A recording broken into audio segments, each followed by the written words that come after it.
Second পর্বের মূল্যায়ন চলে এলো। সমস্ত বিদ্যালয়গুলো ধন্দে রয়েছে যে হলিস্টিক রিপোর্ট কার্ডের নিয়ম অনুসারে সেকেন্ড পর্ব 50 নম্বরের হবে নাকি 30 নম্বরের হবে। যেহেতু পরীক্ষা চলে এসেছে, অধিকাংশ বিদ্যালয় নিজেদের মতো 50 নম্বরের প্রশ্নপত্র ছাপাতে শুরু করেছে। এমত অবস্থায়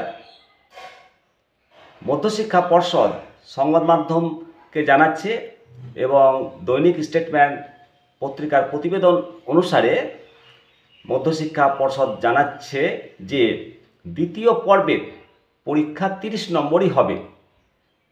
কারণ 50 নম্বরের পরীক্ষা নেওয়ার বিষয়ে এখনও মধ্যশিক্ষা পর্ষদ কোনো নোটিফিকেশন জারি করেনি। এর ফলে দোটানায় পড়েছে বিদ্যালয়গুলো। বেশিরভাগ বিদ্যালয় তো 1 আগস্ট থেকে সেকেন্ড পর্বের পরীক্ষা শুরু। সেক্ষেত্রে পরীক্ষা নেওয়ার যাবতীয় প্রস্তুতি সেরে ফেলতে হয়। আবার নম্বর যদি পরিবর্তন করতে হয়, প্রশ্নপত্র যদি সংশোধন করতে হয়, তাহলে স্কুলগুলো সমস্যায় পড়বে। আর এই সমস্যা নিয়ে উদ্বিগ্ন প্রধান শিক্ষকরা। কারণ প্রশ্নপত্র আবার সমাধান করতে হবে, আবার অর্থ খরচ করতে হবে, এসব নিয়ে চিন্তা হওয়ারই কথা। এদিকে পর্ষদ সভাপতি মাননীয় রামানুজ গঙ্গোপাধ্যায় সংবাদ মাধ্যমকে বলেছেন যে পর্যায়ক্রমিক মূল্যায়নের নম্বরের বিভাজনের হলিস্টিক রিপোর্ট কার্ডে 50 নম্বর বলা হলেও এই নম্বর পরিবর্তন নিয়ে কোনো নির্দেশিকা মধ্যশিক্ষা পর্ষদ জারি করেনি। যার অর্থ সেই পুরাতন নিয়ম 30 নম্বরেরই পরীক্ষা হবে। আগে যা ছিল সিলেবাস, সেই সিলেবাস অনুসারে পরীক্ষা হবে। এর ফলে এই যে দ্বিতীয় পর্বের মূল্যায়ন যে 50 নম্বরের নয়, 30 নম্বরের এবং 30 নম্বরে করতে হবে, এর জন্য তাহলে নির্দেশিকা জারি করা প্রয়োজন। না হলে হলিস্টিক রিপোর্ট কার্ড দেওয়ারই বাকি প্রয়োজন ছিল। এর ফলে বিভিন্ন স্কুলগুলো বিভ্রান্তিতে পড়েছে। আর কোশ্চেনগুলো সেট করা হয়ে গেছে।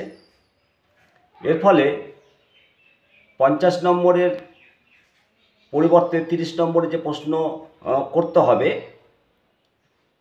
তাহলে সমস্যা তো আরও বাড়বে। কারণ হলিস্টিক রিপোর্ট কার্ডে 50 নম্বর লেখা আছে, সেখানে 30 নম্বরের ভিত্তিতে নম্বর লেখা থাকবে। তাহলে মূল্যায়নটা কিভাবে বোঝা যাবে রিপোর্ট কার্ডে? এদিকে প্রথম পর্বের মূল্যায়নে হলিস্টিক রিপোর্ট কার্ডে 30 নম্বর ছিল, কিন্তু পুরাতন নিয়ম অনুসারে 15 নম্বরের পরীক্ষা হয়েছে। সেই জন্য 15কে ডবল করে 30 নম্বরের মান দেওয়া হয়েছিল। মান যদি ডবল করে দেওয়া হয়, তাহলে মূল্যায়ন নিয়ে প্রশ্ন ওঠাই স্বাভাবিক। মূল্যায়নটা কি সঠিক এবং যথাযথ হবে, এই প্রশ্ন উঠছে বা অনেকে মনে করছেন। ক্লাস 8 পর্যন্ত, একেবারে প্রাথমিক থেকে ক্লাস 8 পর্যন্ত হলিস্টিক রিপোর্ট কার্ড তৈরি করেছে শিক্ষা দপ্তর। তাতে শুধু বিষয়ভিত্তিক মূল্যায়ন নয়, সেখানে সার্বিক মূল্যায়নের ওপরে নাম্বার থাকবে। মোট যে মূল্যায়ন, প্রথম পর্বে 30 নম্বর, দ্বিতীয় পর্বে 50 নম্বর এবং চূড়ান্ত শেষ পর্বে 70 নম্বর। এই কার্ড প্রকাশ হওয়ার আগেই যেহেতু প্রথম পর্যায়ের মূল্যায়ন শুরু হয়েছিল, তখন 15 নম্বর পরীক্ষা হয়েছিল, সেটা ডবল করে বসানো হয়েছে। এবার যদি 30 নম্বরের পরীক্ষা করতে হয়, তাহলে সেকেন্ড পর্বে 50, এই নাম্বার বিভাজনটা সমস্যা হবে। এটা একেবারে বাস্তব। যাই হোক, এই ব্যাপারে পরবর্তী যা নির্দেশ আসছে তা আপনাদেরকে জানাবো, আপনারা মতামত দেবেন। এদিকে আর একটি গুরুত্বপূর্ণ খবর আপনারা জেনে রাখুন, খুবই গুরুত্বপূর্ণ। এডুকেশন দপ্তর থেকে বিএড প্রাথমিকে যারা চাকরি করছেন তাদের জন্য গুরুত্বপূর্ণ নোটিফিকেশন দিয়ে জানিয়েছে যে কোনো কারণে 6 মাসের ব্রিজ কোর্স না করে বিএড শিক্ষকরা এই ক্যাটাগরির বেতন ভোগ করছেন তাদেরকে জানাতে হবে। এই মর্মে নোটিফিকেশন করেছে প্রাথমিক শিক্ষা পর্ষদ 24/7/2024 তারিখে। এবারে মূল যে ব্যাপারটা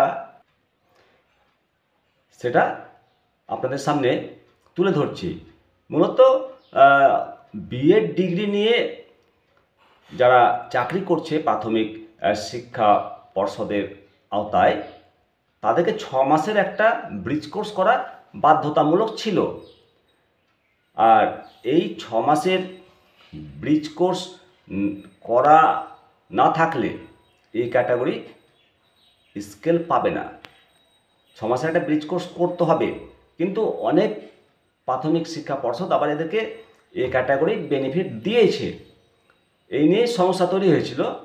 এবার এই মামলায় প্রাথমিক শিক্ষকদের চাকরির জন্য সম্প্রতি ডিএলএডকে স্বীকৃতি দিয়েছে সুপ্রিম কোর্ট।